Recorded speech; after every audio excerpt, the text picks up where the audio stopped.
Ons gesels hier oor kwesbaarheid rondom Kersdag en Kerstyd en vandag juis oor kwesbaar in danksegging. Nou ons is van nature nie gemaklik om ons swakhede bloot te stel en veral nie om dankbaar te wees oor van ons swakhede nie. Ons is geneig om ons sterkpunte en ons suksesse eerder uit te lig, veral in 'n tyd soos Kersfees waar blink liggies en perfekte beelde die idee van volmaaktheid, van perfeksie, van nie misluk gee. 'n Families en vriende wat mekaar lanklaas gesien het, kan self spog oor wat hulle sedert die vorige Kersfees bereik het of selfs gedoen het.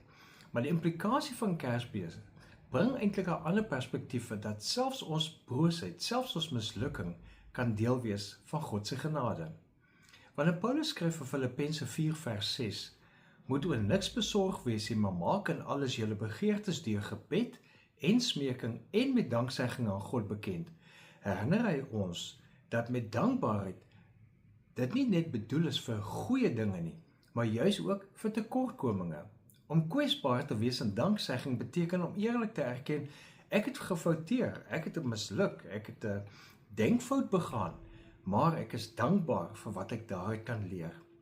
In 'n hedendaagse werksituasie kan dit wees dat jy 'n projek verkeerd verstaan het, verkeerd gehanteer het en nou moes teruggaan en dit gaan regstel. Maar in plaas van om dit weg te steek, deel jy tydens 'n feesmaal hoe daardie fout jou geleer het om byvoorbeeld meer geduldig te wees, meer die hulp van ander mense in te roep, meer kreatief te wees. En so word jou broosheid 'n bron van groei en jou dankbaarheid word 'n getuienis van genade. Die punt is, veral in Suid-Afrika, dit help ons om dit nie weg te steek en dan op die uit dit eintlik as korrupsie te hanteer nie. Nou Brené Brown wys daarop dat selfdeernis en kwesbaarheid hand aan hand loop. En sy beklemtoon dat die moed om jou eie tekortkominge te erken jou nie kleiner maak nie. Dit maak jou meer menslik. Dit verbind jou meer aan ander. En dis presies wat Kersfees jou rondom God se genade vir ons wil bring. Dit is juis in hierdie broosheid wat Kersfees tot sy reg kom. So wat is die afgelope jaar opvallend vir jou gewees in terme van jou eie, noem dit maar swakheid, van jou eie broosheid?